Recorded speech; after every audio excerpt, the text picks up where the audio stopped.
আজকে আমরা changing sentence শিখব। বেশ কয়েকটি চেঞ্জিং সেন্টেন্সের রুলস নিয়ে আমি আলোচনা করব। তো আমি এই চেঞ্জিং সেন্টেন্সের রুলসগুলি মানে এই চ্যাপ্টারটি ধারাবাহিকভাবে একের পর এক ক্লাসে আপলোড করার ভিডিও আপলোড করার ট্রাই করব ইনশাআল্লাহ। তো চেঞ্জিং সেন্টেন্স, এই চেঞ্জিং সেন্টেন্সটা হচ্ছে অর্থের পরিবর্তন ঘটানো যাবে না, শুধুমাত্র একটি বাক্য থেকে আরেকটি বাক্যতে পরিণত করব। মনে রাখতে হবে অর্থের পরিবর্তন ঘটানো যাবে না। তো দেখুন এই চেঞ্জিং সেন্টেন্সটার মধ্যে কি কি পড়ে, যেমন চেঞ্জিং সেন্টেন্স যেমন হচ্ছে অ্যাফার্মেটিভ থেকে নেগেটিভ, যেমন অ্যাথেটিভ থেকে ইন্টারোগেটিভ, অ্যাথেটিভ থেকে এক্সক্লামেটরি। তো এইরকম simple, complex, compound, positive, comparative, superlative, negative, মানে এই অ্যাক্টিভ ভয়েস, প্যাসিভ ভয়েস, এই সমস্ত গুলি নিয়ে হচ্ছে চেঞ্জিং সেন্টেন্স। আর আজকে আমরা চেঞ্জিং সেন্টেন্স নিয়ে যেটি আলোচনা করবো অ্যাফার্মেটিভ থেকে নেগেটিভ। তো রুল হচ্ছে 1,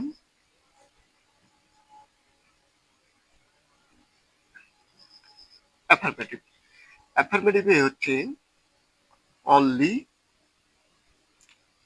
অথবা হচ্ছে অ্যালোন প্লাস হচ্ছে ব্যক্তি অথবা স্রষ্টা। আচ্ছা, এখন দেখেন নেগেটিভ। নেগেটিভে হচ্ছে প্রথমে কি লিখতে হবে, none but plus extension. Affirmative হচ্ছে অনলি আল্লাহ ক্যান ক্রিয়েট আস। তো আমরা নেগেটিভ করব কিভাবে, আমাদের মনে রাখতে হবে চেঞ্জিং সেন্টেন্সে এমন একটি ওয়ার্ড আছে যে ওয়ার্ডটাকে পরিবর্তন করে দিয়ে দিতে হয়। সেই ওয়ার্ডটি আমরা লিখবো না, খুব সহজ ভাষায় বলার চেষ্টা করতেছি। আচ্ছা, দেখেন এখানে অনলি আছে। তো মনে রাখতে হবে আমাদের চেঞ্জিং সেন্টেন্সে বেশ কিছু রুলস আমাদেরকে জানতে হবে।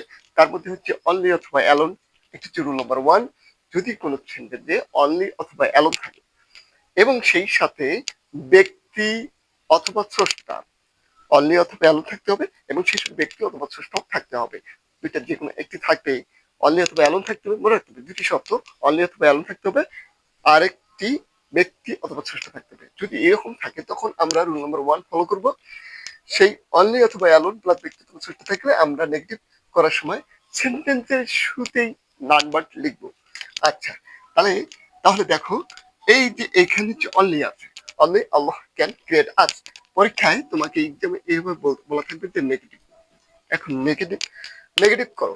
এখন আমরা নেগেটিভ করব কিভাবে, দেখো এই অনলি আছে, তো অনলির পরে কি আছে, এটা হচ্ছে নিশ্চয় স্রষ্টা আছে, আল্লাহ স্রষ্টা, অনলির পরে স্রষ্টা আছে।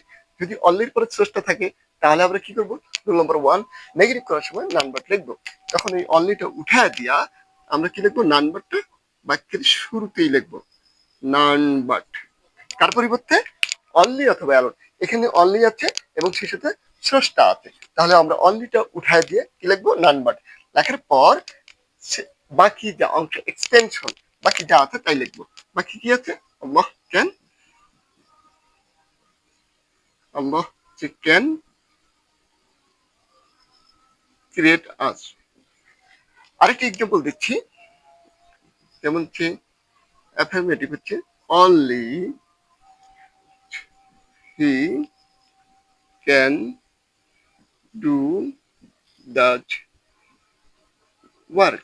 এটা হচ্ছে নেগেটিভ করতে বলছে, আমরা নেগেটিভ করবো কিভাবে, এতে নেগেটিভ করবো এইভাবে, দেখতে হবে অনলি আছে, আছে, অনলির পরে কি আছে, এটা হচ্ছে হি, মানে হচ্ছে ব্যক্তি।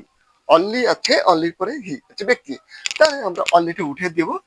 অনলির পরে যদি ব্যক্তি থাকে তাহলে আমরা কি লিখবো, নান বাট। তাহলে এটা উঠায় দিয়ে শুরুতেই আমরা লিখবো নান বাট, বাকি যা আছে তাই লিখবো he can do the work, he can do the work.